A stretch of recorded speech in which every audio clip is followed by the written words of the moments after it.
Sebelumnya mari kita berdoa. Tuhan Yesus, terima kasih Tuhan, di mana Engkau kumpulkan kami Tuhan di tempat ini Tuhan Yesus.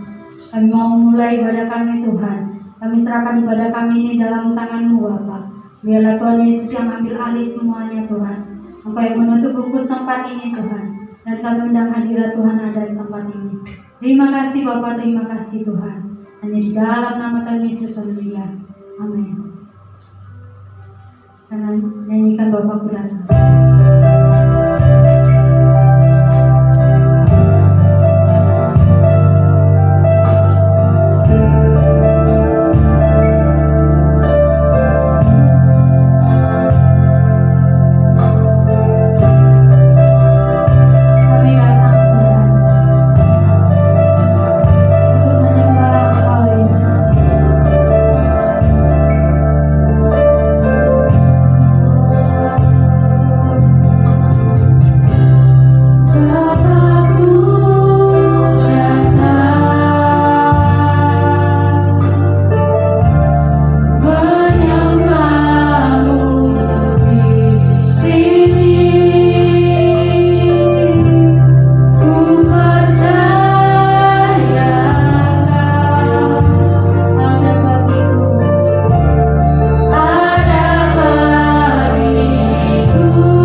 menyertai dalam kehidupan kami.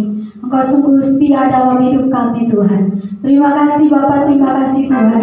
Biarlah hadirat Tuhan ada tengah-tengah setiap kami. Engkau yang menjamah kami, Engkau yang melawat kami Tuhan. Pagi hari ini Bapa, kami mau bersorak-sorai, kami mau bersuka cita atas Engkau Tuhan. Terima kasih Bapa, terima kasih. Hanya di dalam nama Tuhan Yesus, haleluya. Amin. Ya.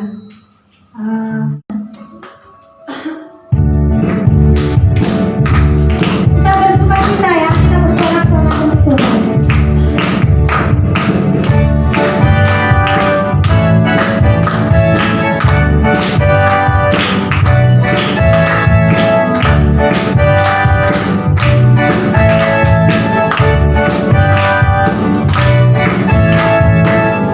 Tetaplah dan lihatlah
Tuhan. Semoga pujian kami di pagi hari ini di tengah-tengah kami menjadi berkat untuk kami semua yang berada di sini.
Mari kita berdoa Bapak Ibu Saudara.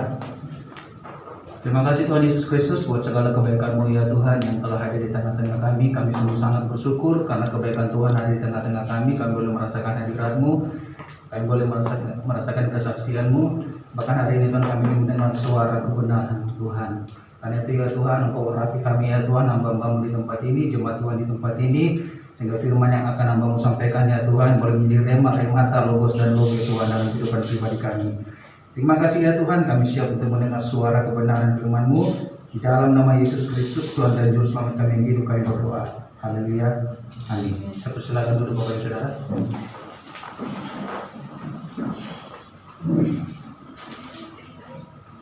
Ya, salam, selamat siang. Puji Tuhan. Hari ini kita akan belajar kebenaran firman Tuhan, Bapak Ibu Saudara. Kita akan buka di Lukas 15 ayat 1 sampai dengan 7. Masih semangat ya? Amin ya. Tuhan.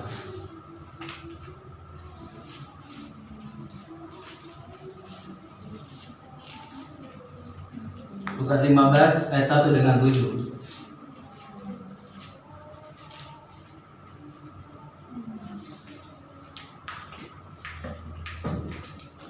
Oke, biar saya bacakan buat Bapak Ibu Saudara. Demikianlah kebenaran firman Tuhan, Lukas 15 ayat 1. Para pemungut cukai dan orang-orang berdosa biasanya datang kepada Yesus untuk mendengarkan Dia.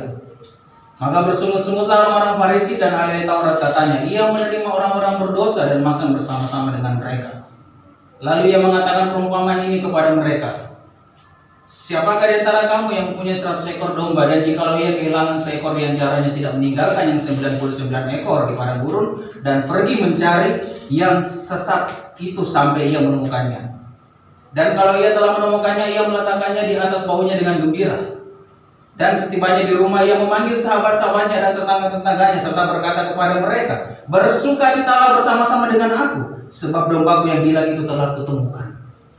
Aku berkata kepadamu, demikian juga akan ada sukacita di surga karena satu orang berdosa yang bertobat, lebih daripada sukacita karena 99 orang benar yang tidak memerlukan pertobatan. Atau perempuan manakah yang mempunyai 10 dirham dan jika ia kehilangan satu di antaranya, tidak menyalakan pelita dan menyapu rumah serta mencarinya dengan cermat. Sudah cukup sampai situ. Demikianlah kebenaran firman Tuhan yang akan kita renungkan, bahkan yang sudah kita baca. Kiranya boleh menjadi berkat bagi kita semuanya. Sekali lagi salam Bapak Ibu Saudara. Shalom. Puji Tuhan, firman Tuhan mengingatkan kita pada siang hari ini. Tema saya tentang kehilangan arah, sesuai dengan kesaksian Ibu Nirwana beserta anaknya. Kita kadang-kala itu kehilangan arah untuk mencapai tujuan Tuhan dalam kehidupan pribadi kita. Kenapa bisa kita kehilangan arah? Sama seperti domba yang sesat, Bapak Ibu Saudara. Makanya Tuhan Yesus meninggalkan 99 supaya mencari satu orang ini. Karena Tuhan tahu kalau satu orang ini berdosa, ada rencana Tuhan yang akan Tuhan sediakan kepada orang itu. Begitupun kita, Bapak Ibu Saudara. Tuhan mau seberangkan pada siang hari ini kita tentang kehilangan arah. Mengapa kita dapat kehilangan arah, Bapak Ibu Saudara? Karena banyaknya hal yang mempengaruhi hidup kita. Banyak sekali yang bisa mempengaruhi pikiran kita, mempengaruhi hati kita, mempengaruhi seluruh kehidupan kita, sehingga kita bisa kehilangan arah. Tidak zaman sekarang ya, Bapak Ibu Saudara. Hidup iman dan juga pikiran kita bisa dapat kehilangan arah karena berbagai alasan. Tentunya yang sering kita alami ialah jikalau kita tidak tahu jalan untuk menuju ke Tuhan. Ataupun tujuan yang kita tuju bisa jadi kita tersesat. Kalau kita mengerti jalan yang kita tuju, maka bisa jadi kita bisa mencapai tujuan. Karena kita tidak tahu menuju jalan tersebut. Begitupun iman Kristen yang saat ini kita imani, yaitu Tuhan Yesus Kristus maupun iman kita, Bapak Ibu Saudara. Namun kita perlu tahu prinsip-prinsip kebenaran supaya kita tidak kehilangan arah. Arah ialah melihat tujuan yang benar. Kalau Bapak Ibu dan Saudara sudah mengerti arah, otomatis tujuan dari arah tersebut bisa kita capai. Kita sudah melihat Tuhan, tetapi kita harus menuju proses untuk masuk ke dalam Tuhan. Kita tidak bisa melalaikan proses, kita tidak bisa melalaikan hal yang supaya iman kita bisa bertumbuh, kekuatan kita semakin kuat, kita jadi semakin mental kita semakin kuat, kita bisa menghadapi sebuah permasalahan. Kalau kita sudah mencapai tujuan itu, kita tidak akan kehilangan arah. Namun berbeda jika dalam Tuhan.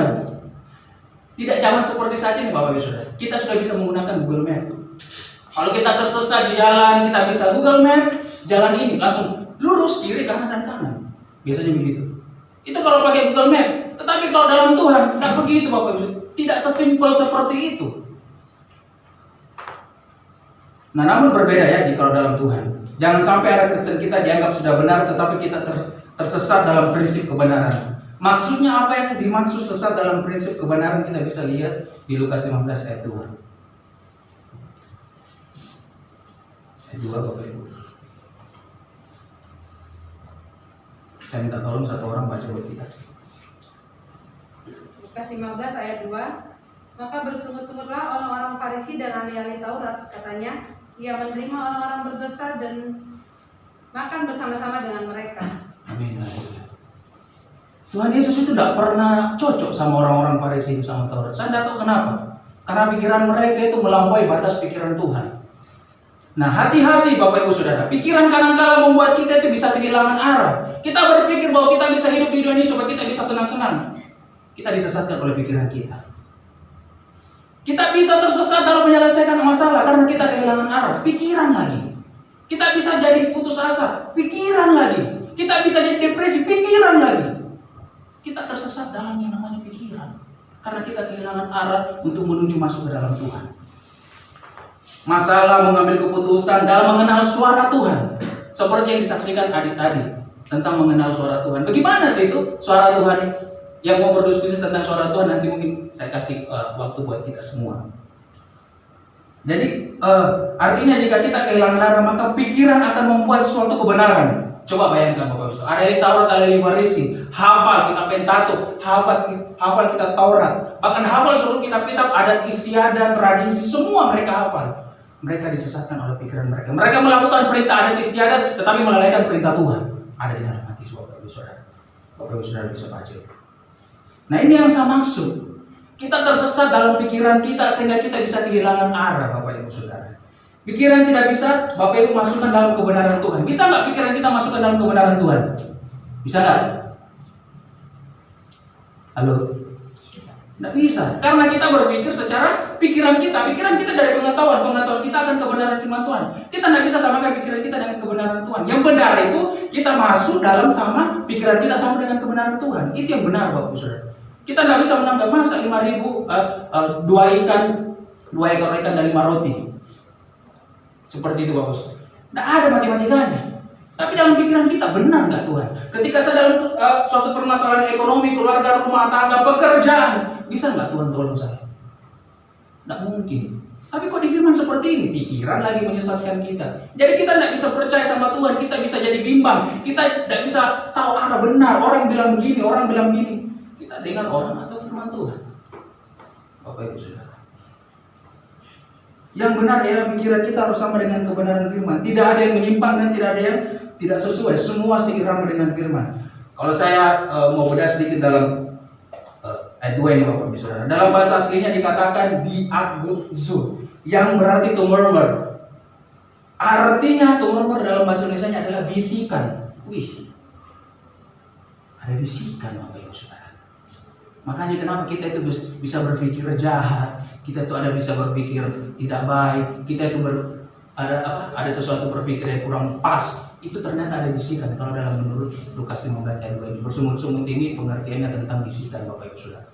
Karena bersungut-sungut ini kalau diartikan secara King James Version itu tidak ada. Artinya to murmur, yang berarti bisikan. Jadi hati-hati Bapak Ibu Saudara. Kalau kita berpikir jahat, kalau kita berpikir apa, kadang-kadang itu karena ada bisikan. Saya dulu ingat sekali ada suatu toko itu preman terkenal luar biasa. Premannya Tanah Abang di sana. Saya dengar dia sudah bertobat Bapak Ibu. Tapi ternyata dia melakukan ulang kembali karena dia dengar bisikan, ya Tuhan. Makanya banyak pendeta-pendeta atau hamba Tuhan yang diurapi secara luar biasa sama Tuhan, tidak sesuai dengan firman lagi, maunya ngeroh karena mendengar bisikan. Hati-hati Bapak Ibu Saudara. Pikiran kadang-kala itu membuat bisikan-bisikan yang kurang pas. Yang benar itu sesuai dengan firman lah wes. Gak usah menyimpan kiri dan gak usah menyimpan kanan. Apa yang dikatakan firman ya wes itu yang benar Bapak Ibu Saudara. Bisikan ini karena ada area yang salah dalam pikiran kita tentang memahami kebenaran Tuhan. Makanya banyak orang salah dalam mengenal suara Tuhan.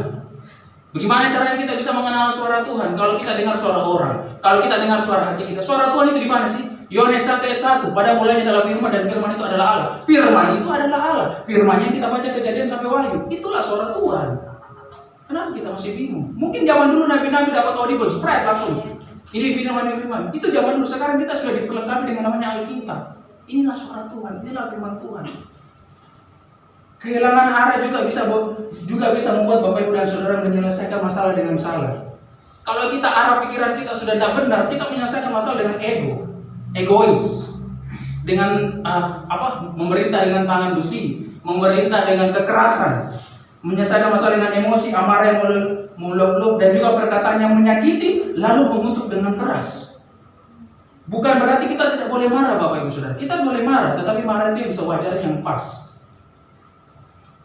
Melainkan yang saya tekankan di sini adalah menanggapi semuanya dengan tenang, calm down, tenang. Pasti Tuhan ada rencana dalam kehidupan kita. Kita tidak usah gimana nih Tuhan, wes tenang. Karena dengan ketenangan kita bisa jadi berpikir lebih bagus, lebih jernih. Kita bisa tanya Tuhan, apa yang dimaksudkan dengan firman Tuhan. Kita bisa berpikir seperti itu. Pikiran itu kadang-kadang itu tidak sesuai dengan hati. Pikiran kita membuat begini, hati tidak sesuai. Itu hati-hati karena tidak sesuai. Karena kenapa? Karena pikiran kita itu ada bisikan-bisikan yang kita dengar. Nah, inilah yang saya maksud. Jikalau kita kehilangan arah, maka binasalah seluruh hidup kita. Seperti yang Ibu Nirwana tadi saksikan. Puji Tuhan. Itu melengkapi daripada khotbah saya pada siang hari ini, Bapak Saudara. Beliau kehilangan arah 8 tahun. Itu menjadi perjalanan dan proses buat kita semua pembelajaran. Bahkan ada mungkin yang lebih kehilangan arah daripada Ibu Nirwana. Mungkin ada yang 10 tahun. Bahkan ada yang 12 tahun pendarahan kehilangan arah. Ketika dia bertemu sama Yesus, dia lihat arah, Tuhan ini saya harus jamaah jumpa hidupannya sehingga itu saya bisa sembuh. Dia mendapat arah yang benar, kompasnya yang benar, sesuai dengan apa yang dia mau. Nah, inilah yang saya maksud Tuhan. Karena kita mengikuti emosi kita sendiri dan mengabaikan perkataan dalam Tuhan. Kehilangan arah membuat saya dan Bapak Ibu Saudara bisa salah mengambil keputusan yang sifatnya emergensi atau darurat.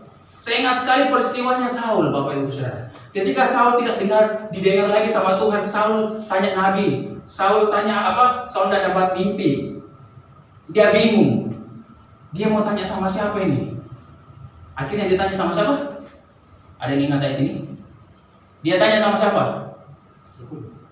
Dukun. Kita buka 1 Samuel 28 Bapak Ibu Saudara. Biar kita bisa mengerti ayat ini. 1 Samuel 28 ayat 7.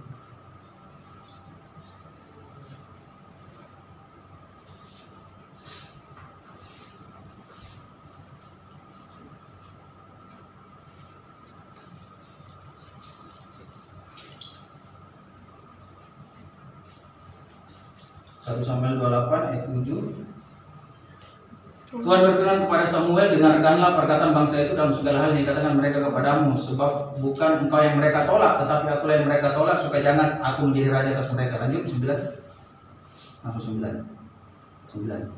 Oleh sebab itu dengarkanlah permintaan mereka, hanya peringatkanlah mereka dengan sungguh-sungguh dan beritahulah kepada mereka aku menjadi hak raja. Lanjut, coba ayat 16.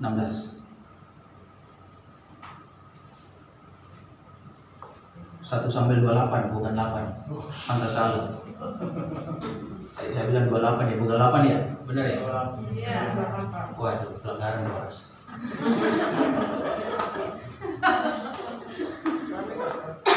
1 Samuel 28.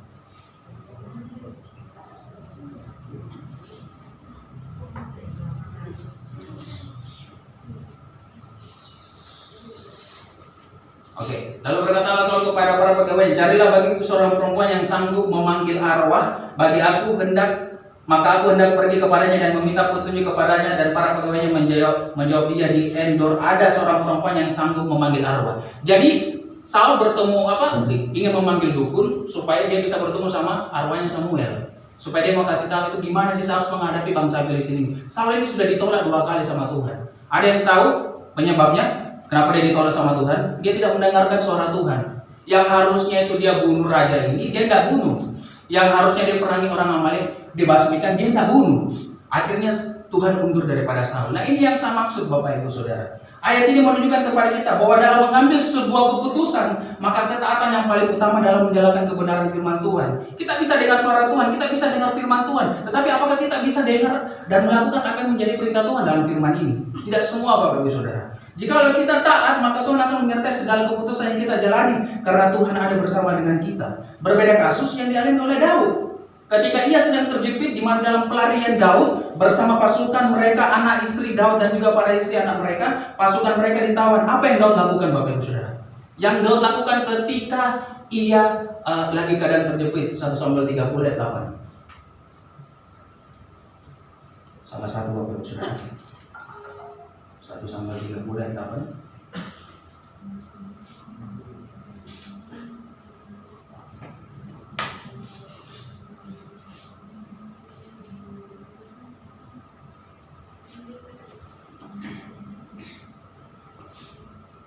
di satu orang baca atau tidak.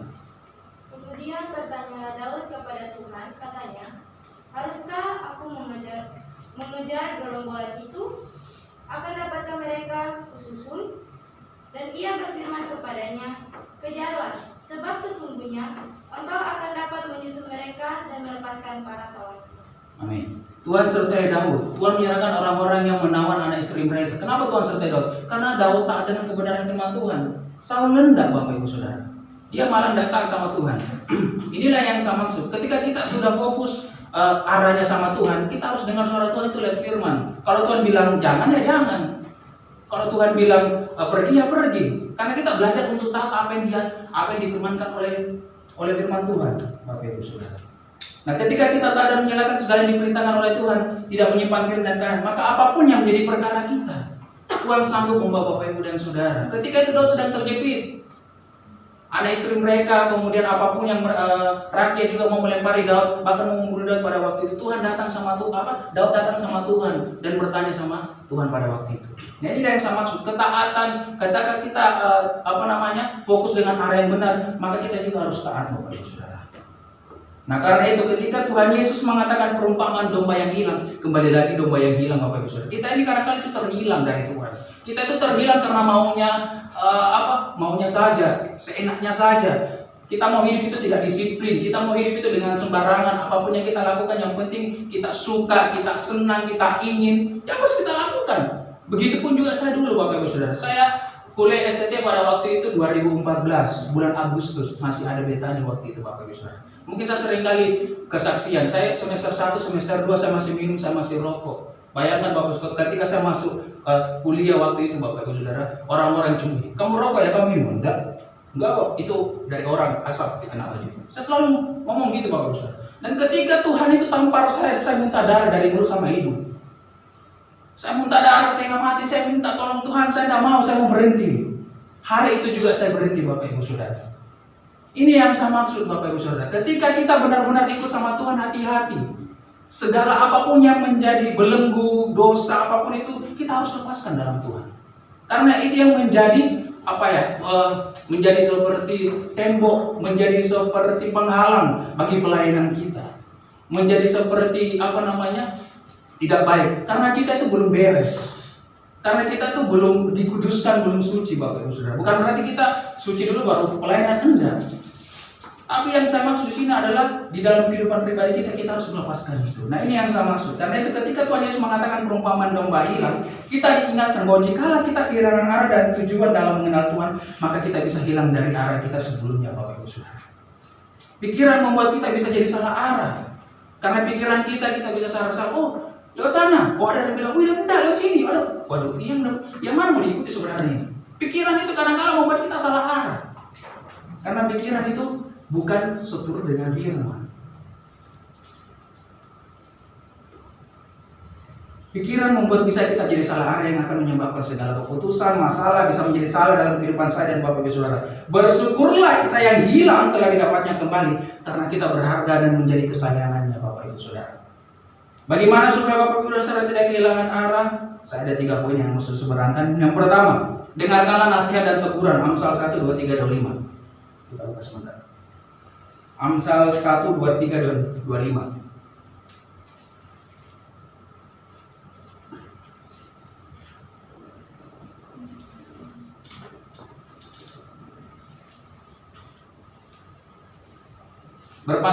Berpalinglah kamu kepada teguranku. Sesungguhnya aku hendak mencurahkan isi hatiku kepadamu dan memberitahukan perkataanku kepadamu.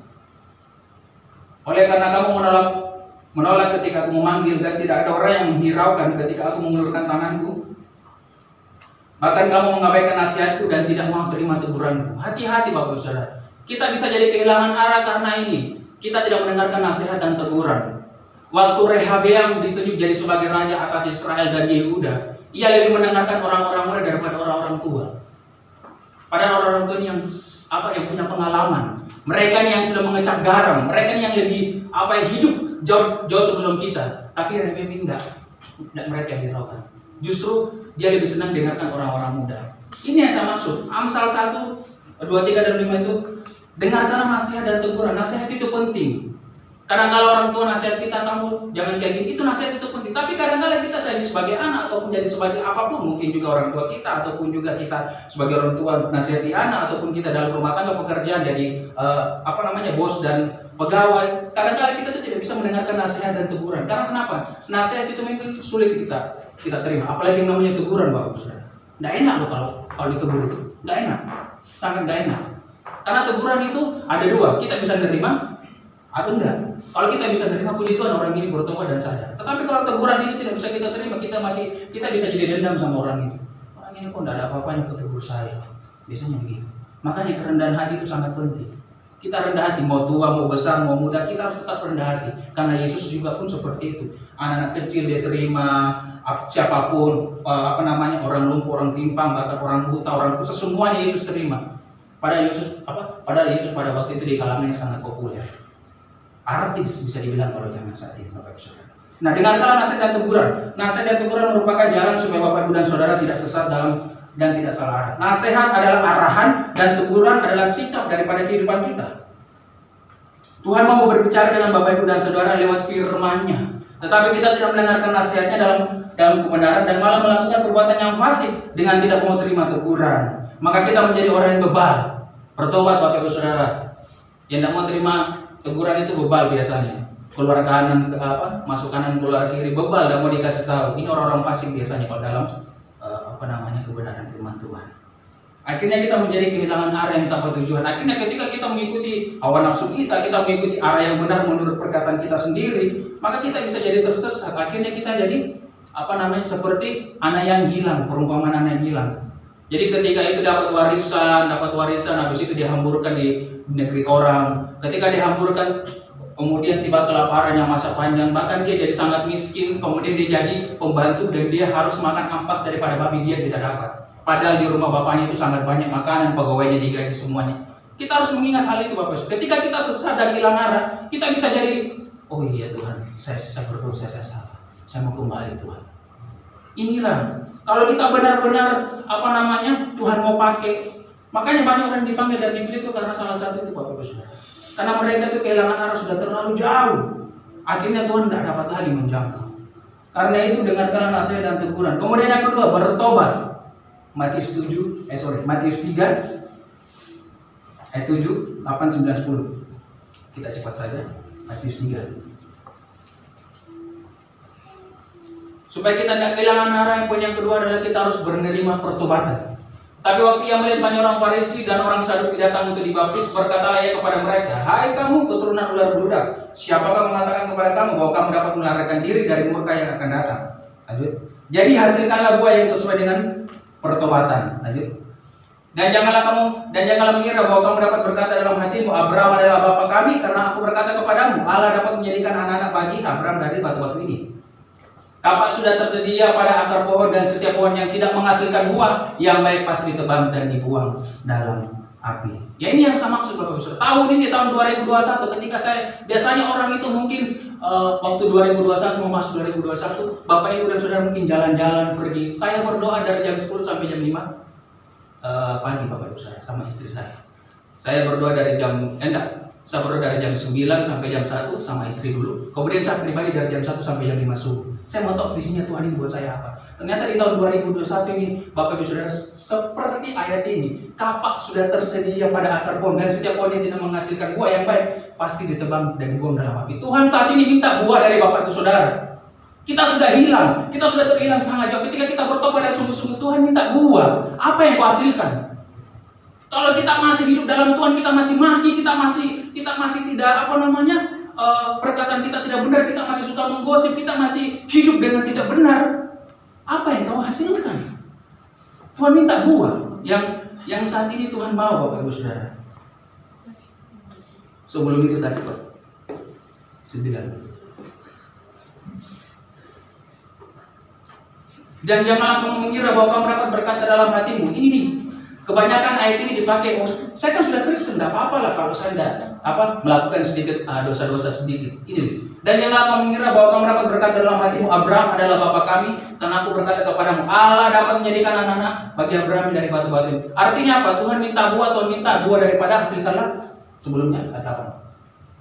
Jadi hasilkanlah buah yang sesuai dengan pertobatan. Tuhan minta pertobatan yang sungguh-sungguh dalam kehidupan pribadi kita, Bapak Ibu Saudara. Makanya tadi itu saya mendengar kesaksian, saya langsung ingat, oh iya Tuhan, ini ternyata. Tahun ini juga banyak penuaian yang terjadi, Bapak Ibu Saudara. Penuaian jiwa-jiwa. Bahkan juga anak-anak muda Tuhan akan pakai supaya digerakkan namanya aptoma, gairah yang ada dalam hati mereka supaya mereka sungguh-sungguh dalam melayani Tuhan. Tahun ini adalah tahun yang sangat luar biasa bagi Bapak Ibu dan Saudara dan bagi saya. Karena tahun ini adalah tahun 2021 yang awalnya mungkin kita hadapi coronavirus, COVID-19, puji Tuhan. Kita semuanya terlepaskan. Mungkin pada waktu kita demam, pada waktu kita sakit, kita nggak tahu karena kita nggak swab. Bisa saja kita positif dan kita kena. Tapi karena kita berdoa dan kita yakini virus itu tidak sampai ada dalam kehidupan pribadi kita. Seperti pada waktu Natal kemarin, Bapak Ibu Saudara. Banyak. Ketika kita selesai Natal, banyak anak-anak sakit. Pemain musik saya pun juga sakit. Saya itu demam. Demam panas tinggi, kemudian tidak bisa nyium, tidak bisa rasa. Tuhan, apa COVID? Kenapa ini? Saya sampai bingung, Bapak Ibu Saudara.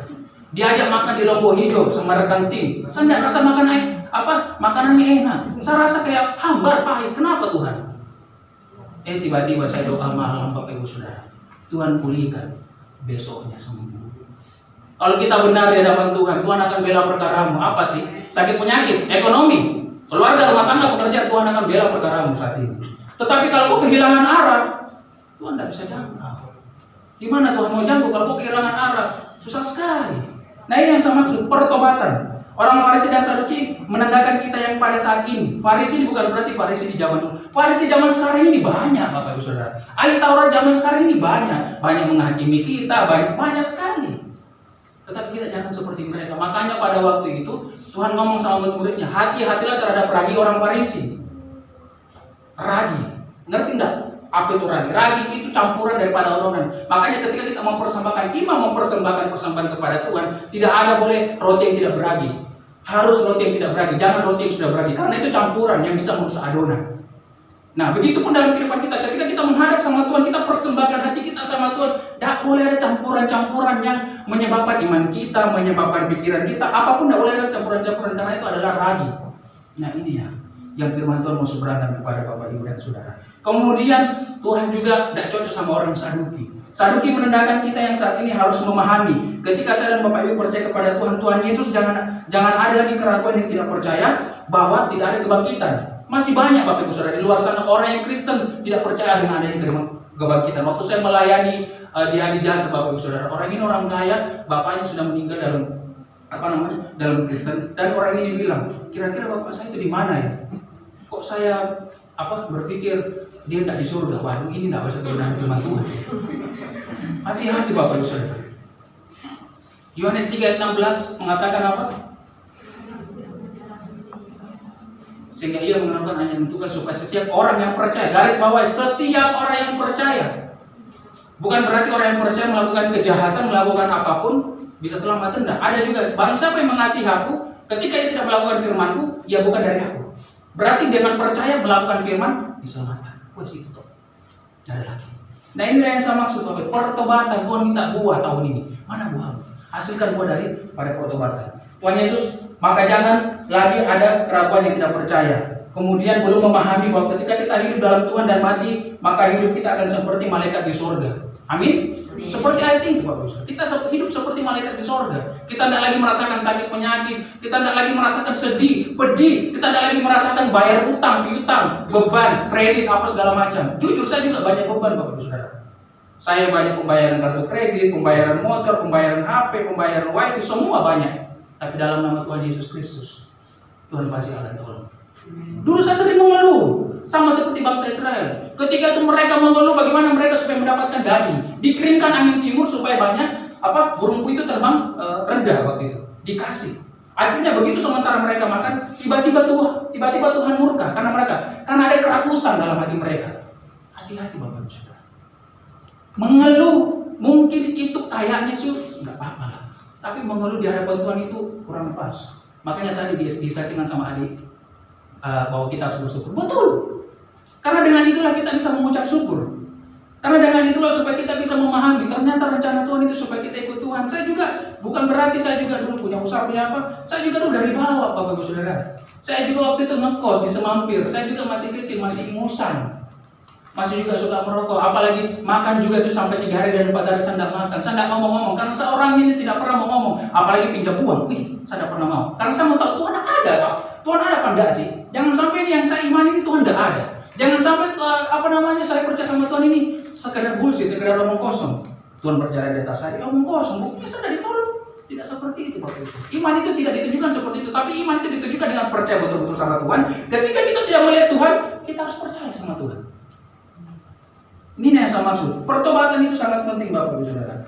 Jadi kalau di dunia orang mati itu ada yang namanya Hades. Mungkin adik saya sudah belajar Hades. Hades itu kalau dalam bahasa Indonesia namanya dunia orang mati. Kita namanya itu Firdaus. Kalau dunia orang mati itu di situ ada terdapat apa? Ratapan dan ratapan itu namanya Hades. Dunia orang mati. Tetapi kalau di Firdaus itu surga yang pertama atau kedua kalau nggak salah. Kemudian yang ketiga Bapak Saudara, poin yang terakhir. Ini yang paling saya suka. Yaitu yang ketiga, mengenal suara Tuhan. Yohanes 1 ayat 1, pada mulanya adalah firman, dan firman itu adalah Allah. Suara Tuhan ialah perkataan Tuhan. Perkataan Tuhan ialah firman Tuhan. Terlepas dari suara Tuhan, suara ini banyak Bapak Ibu Saudara. Makanya ada suara hati, ada suara saya dan Bapak Ibu, ada suara tetangga ketika baku pukul, kita dengar, baku hantam, kita dengar suara-suara gitu semua itu. Tapi yang sama seberangkan adalah suara Tuhan, pengenalan kita akan Tuhan. Suara Tuhan itu seperti apa sih? Mungkin kalau saya mau kesaksian secara pribadi Bapak Ibu Saudara. Waktu itu saya ditipu ya. Saya waktu itu ditipu. Saya percaya sama orang ini, apalagi sudah saudara ya. Saya percaya sama orang ini dan orang ini saya kasihkan tagihan ini. Tagihannya itu kurang lebih 33 juta. Saya percaya sama orang ini. Bulan minggu pertama, minggu kedua, minggu ketiga, minggu keempat, tidak ada pembayaran sama sekali. Padahal janjinya sama saya itu nitip 2 juta, 3 juta per minggu kok. Tapi kok buktinya nggak ada pembayaran.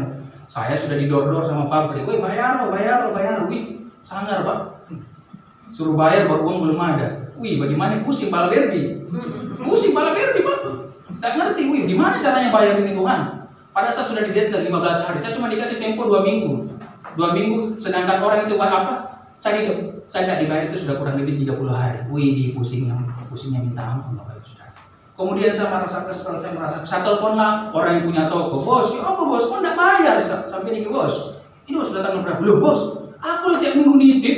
Difotokan notanya ada tantangan. Tiap minggu nitip 2 juta, 3 juta, 4 juta, paling sedikit 1 juta. Langsung saya lemas Bapak Ibu Saudara. Sedangkan saudara ini sudah menghilang pergi entah kemana. Yang sudah dibayar itu kurang lebih 17 juta. Saya harus nomboki kurang lebih 15 atau 16 Bapak Saudara. Saya bingung tuh, Tuhan di mana Tuhan Yesus Kristus? Saya nggak ada modal lebih supaya bayarin. Saya bingung, saya merasa marah. Saya mau cari orang ini. Saya bingung Bapak Ibu Saudara. Bagaimana kalau orang bingung itu? Apapun, mau doa susah, mau apapun susah. Gimana ya? Saya bingung, akhirnya saya minta sama istri kayak kita doa coba. Saya doa, saya dapat firman itu, jangan kamu meluap-luapkan amarahmu. Saya baca firman itu dari Kejadian sampai Wahyu Bapak Saudara. Saya mulai dari 3 tahun, 4 tahun, saya tidak pernah lubang mesbah sama istri saya. Setiap kita mesbah itu saya terus bawakan. Jadi saya kalau mau tanya Tuhan itu, saya mulainya dari Kejadian sampai Wahyu. Jadi perjanjian lama, perjanjian baru, saya baca 2 pasal. Kalau saya tanya Tuhan, berarti saya baca 2 pasal. Tapi kalau saya tidak tanya Tuhan, sekedar mau koreksi kehidupan saya cuma baca 1 pasal. Nah, ketika saya tanya Tuhan 2 pasal, Tuhan ngomong, jangan kamu meluapkan amarahmu. Lalu saya, Tuhan bicara. Kemudian istri saya dapat firman, Tuhan tidak akan permalukan. Tuhan pasti akan tolong. Benar tadi. Ya wes. Akhirnya saya tenang Bapak Ibu Saudara, saya pergi ke toko itu. Puji Tuhan. Selang cuma 1 hari apa kalau enggak 2 hari, saya dapat orderan itu 35 juta. Dan profitnya itu sama persis dengan apa yang harus saya bayar di pabrik. Siapa yang tahu Bapak Ibu Saudara? Kalau saya mau marah-marah sama saudara dan saya mau marah-marah sama toko, belum tentu saya bisa dapat berkat ini. Inilah yang saya maksud. Ketika saya datang sama Tuhan, saya tanya Tuhan dengan sungguh-sungguh. Tuhan cuma ngomong, jangan muluk-mulukkan amarahmu, karena Tuhan tahu karakter saya. Tuhan tahu, apalagi kita dari orang timur ini. Wih, gila ini kalau kau bermain-main sama orang timur ini habis kok. Habis pasti. Bapak Ibu Saudara. Tapi Tuhan bilang jangan kau muluk-mulukkan amarahmu. Kemudian istri dapat apa? Tidak akan dipermalukan. Ini pertolongan dan lain sebagainya. Saya pegang ayat itu. 2 hari kemudian saya dapat berkat dan puji Tuhan, orderan yang saya dapat itu buat bayar tutup pabrik. Siapa yang tahu Bapak Ibu Saudara? Kita mungkin hidup saat ini lagi susah, ekonomi susah, pandemi Covid, tapi percayalah pemeliharaan Tuhan tidak pernah kurang dalam kehidupan pribadi kita. Ini yang saya maksud. Ketika kita dalam permasalahan satu persatu, kita datang sama Tuhan, kita tanya sama Tuhan, Tuhan gimana Tuhan? Tuhan gimana? Tuhan akan secara pribadi berbicara kepada Bapak Ibu dan Saudara. Kalau saya treatnya, saya baca Perjanjian Lama dan Perjanjian Baru. Kalau Bapak Ibu saya kurang tahu apakah lompat-lompat atau enggak. Biasanya orang itu, tiba-tiba saya dapat ini, Matius ini. Itu belum tentu Bapak Ibu Saudara. Belum tentu. Karena kalau saya secara pribadi jujur, Tuhan sudah bawa saya sudah banyak sekali dalam pergumulan ini Bapak Ibu Saudara, dalam mengenal suara Tuhan. Ketika juga orang mau tipu saya, Tuhan sudah berbicara dalam firman. Sebelum itu Tuhan sudah bicara dalam mimpi. Bayangkan Bapak Ibu Saudara, mimpi saja bisa dapat firman-Nya. Saya mimpi waktu itu ketemu seorang, kemudian naik kendaraan, ada firman-Nya. Wih, saya sampai kaget. Kamu akan ketemu ini, di situ kamu akan mendapatkan kereta. Kereta itu kan transportasi. Jadi saya tafsirkan itu kendaraan. Di situ. Wih, betul-betul ini Tuhan bisa bicara secara pribadi lewat saya dan Bapak Ibu Saudara. Kalau kita memahami konteks ini, percayalah suara Tuhan itu tidak akan pernah lepas dalam kehidupan pribadi kita. Nah, suara Tuhan yang saya maksud ini adalah firman Tuhan yang menjadi pegangan Bapak Ibu Saudara. Mengenal suara Tuhan belum tentu adalah firman Tuhan. Mengenal suara Tuhan, mengenal suara Tuhan tentu adalah firman Tuhan. Namun mengerti dengan suara Tuhan tidak semua kita bisa memahami.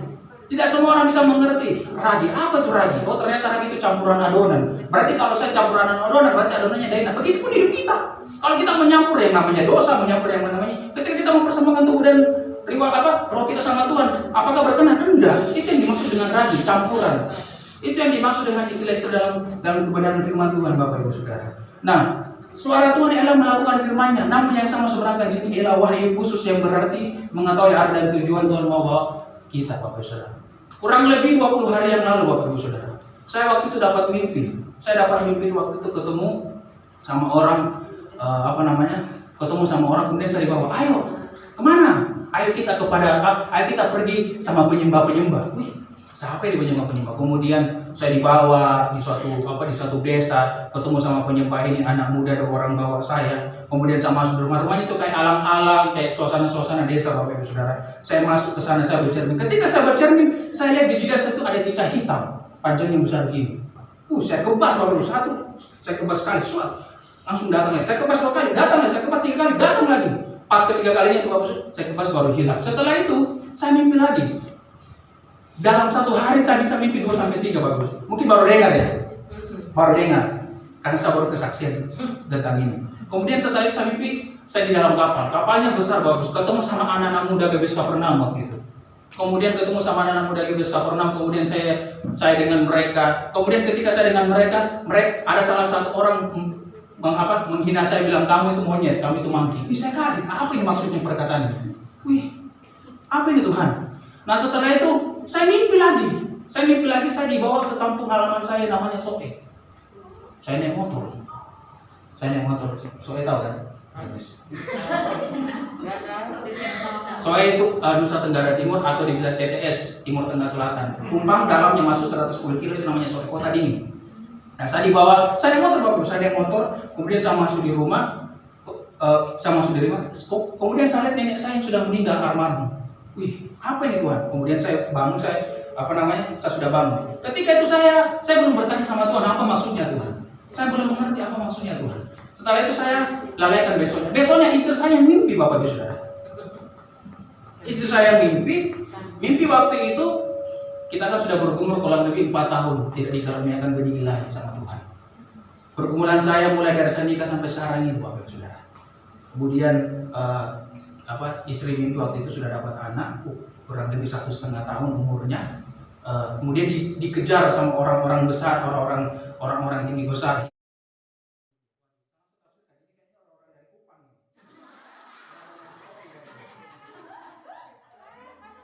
Karena hitam Iya sembarang pokoknya NTT lah. Nah setelah itu Bapak Ibu Saudara dikejar. Kemudian anak ini mau dibunuh. Anaknya ini mau dibunuh umur 1 tahun. Kemudian datang anak-anak perempuan-perempuan cantik sama cowok-cowok yang gagah datang membantu istri saya. Kemudian mereka dikacaukan. Akhirnya istri saya bisa pergi dan membawa anak itu. Begitu dia cerita sama saya, langsung saya bawa dalam doa Bapak Ibu Saudara. Ternyata ketika saya bawa dalam doa waktu itu, sebelum saya bawa dalam doa, tiba-tiba bapak saya telepon. Besoknya istri saya mimpi itu Pace. Aku biasa panggil Pace. Bapak saya telepon, ini ada mau doa di kampung, doa dari dulu. Wih, langsung saya paham. Oh ini tuh Tuhan, firman Tuhan. Tuhan sudah ingatkan saya lewat mimpi 3 kali seri. Kemudian istri saya, ternyata doa tentang masalah tentang keturunan, masalah leluhur apa segala macam. Saya langsung bingung, Tuhan kok begitu dahsyat dan heran ya. Tuhan bisa ingatkan sebelum Pace saya kasih tahu, Tuhan ingatkan lewat mimpi. Begitu lewat mimpi saya tanya sama Tuhan apa yang harus saya lakukan. Tuhan bilang Tuhan akan berperang bagi saya. Saya doa, kemudian Tuhan ngomong lagi berdoa dan berpuasa. Akhirnya saya berpuasa kurang lebih 10 hari dan berdoa Bapak Ibu Saudara. Puji Tuhan, saya berdoa dan berpuasa. Selang itu tiba-tiba opa info ke saya, itu masih berdoa dan berpuasa Bapak. Ini kok dapat penglihatan ada kayak kambing. Langsung saya bilang, oh iya ini berarti informasi seperti yang saya lihat dalam mimpi. Nah ini yang sama maksud Bapak, karena kita menjadi spesial di hadapan Tuhan. Mimpi itu Tuhan bisa kasih tahu sebelum orang bisa mencelakakan kita. Bayangkan Bapak Ibu Saudara. Bahkan saya ini dibilang ini tukang pemimpi. Karena saya kalau 1 hari itu bisa mimpi 5-10 kali. Saya sampai heran Bapak Ibu Saudara. Mungkin itu saya paling tahu, saya kadang mimpi itu pokoknya banyak hal Bapak Ibu Saudara. Tapi Tuhan bisa berbicara lewat mimpi pun ada firman-Nya. Nah ini yang sama maksud, kalau kita mengenal suara Tuhan, ketika kita tanya sama Tuhan apa maksudnya Tuhan akan berbicara. Karena itu untuk mendengar suara gembala kita yaitu Yesus Kristus, maka kita perlu membaca firman Tuhan. Siapa yang sudah membaca firman Tuhan sudah tamat di sini? Ayo, siapa yang sudah baca sudah tamat? Oh dikit sekali nih. Sudah diulangi lagi tapi. Diulang. Yang penting sudah tamat kan? Wes. Nah, tapi kadang-kadang kalau kita sudah baca firman sudah tamat, kita tuh belum ngeklik. Karena kenapa? Karena mungkin kita lewat, firman itu lewat. Tetapi begitu kita baca, Tuhan, sama ya. Ya ini yang dinamakan adalah rema. Perkataan Tuhan buat kita secara pribadi. Nah, karena itu Tuhan mau berbicara pada kita. Kita tidak bisa mendengar suara Tuhan yang mungkin seperti live, seperti zaman-zaman dahulu Bapak Saudara, yaitu para nabi maupun perantara nambah Tuhan. Tetapi kita bisa mengerti dan memahami dalam pikiran Tuhan melalui pembacaan firman Tuhan yang kita sering lakukan. Mungkin pada saat teduh, doa pribadi dan juga dalam masa-masa kesulitan, ketika kita mendengar suaranya dalam firman, maka secara tidak langsung kita merasa bahwa Tuhan itu sudah berbicara dalam hati kita. Dalam firman Tuhan sudah berbicara. Nah, Bapak Ibu dan Saudara, tidak lagi akan kehilangan arah. Kita tidak lagi kehilangan arah, kita sudah fokus dengan Tuhan, fokus dengan firman Tuhan, fokus dengan perkataan orang, fokus dengan kebenaran. Itu yang saya maksud. Yang pertama, dengarkanlah nasihat dan teguran. Yang kedua, pertobatan. Kemudian yang ketiga, mengenal suara Tuhan lewat kebenaran firman-Nya. Ketiga hal ini menjadi tujuan kita tercapainya pengenalan kita akan Tuhan, supaya kita tidak kehilangan arah. Kita tidak lagi menjadi domba-domba yang tersesat, melainkan kita menjadi domba-domba yang bisa memuliakan nama Allah di hadapan kehidupan pribadi kita. Kita bisa jadi kesaksian, kita bisa jadi surat-surat yang terbuka bagi orang-orang. Ketika kita kesaksian, apa yang kita saksikan itu menjadi berkat bagi orang. Sepertinya orang ini kesaksian ada puasa, ini berkat. Yang ini yang saya maksud Bapak Ibu Saudara. Dengarkanlah nasihat dan teguran, pertobatan, kemudian yang ketiga mengenal suara Tuhan. Perumpamaan domba yang hilang sama seperti kita. Mungkin kita terhilang itu banyak pergumulan, banyak pribadi yang lain sebagainya. Tapi yang saya mau sampaikan di sini adalah bahwa kita harus tidak kehilangan arah. Arah kita sama Yesus dan arah kita adalah kebenaran firman Tuhan. Puji Tuhan.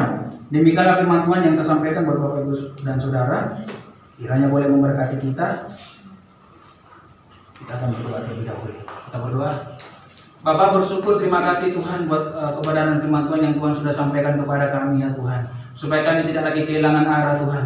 Kami tidak lagi menjadi domba-domba yang sesat Tuhan, sesat dalam pikiran, sesat dalam hati kami Tuhan. Kami tidak lagi menjadi domba-domba seperti itu Tuhan, tetapi kami boleh menjadi domba-domba yang memuliakan Tuhan dalam kehidupan pribadi kami. Kami boleh mendengarkan nasihat dan teguran, kami boleh menerima pertobatan, dan juga Tuhan Yesus Kristus kami boleh mengenal suara. Terima kasih buat kebenaran firman Tuhan. Berkati jemaat-jemaat Tuhan hamba-hamba yang ada di tempat ini. Kami tidak tahu Tuhan apa yang menjadi pergumulan mereka, baik pergumulan ekonomi, rumah tangga, apapun pekerjaan Tuhan Yesus, bumbu dapur mereka. Kami percaya dalam nama Yesus Tuhan akan memelihara kehidupan mereka. Terima kasih Tuhan, kami serahkan kebenaran-Mu dalam tangan kuasa-Mu. Engkau yang memerintahkan kami Tuhan dalam hati dan pikiran kami. Terima kasih ya Tuhan, kami bersyukur di dalam nama Tuhan Yesus Kristus kami berdoa dan bersyukur kepada Bapa di surga. Haleluya. Amin. Tuhan Yesus memberkati.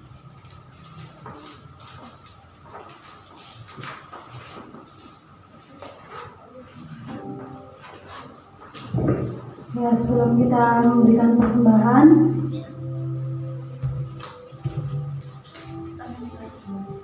minta tolong Adi. Oh sudah.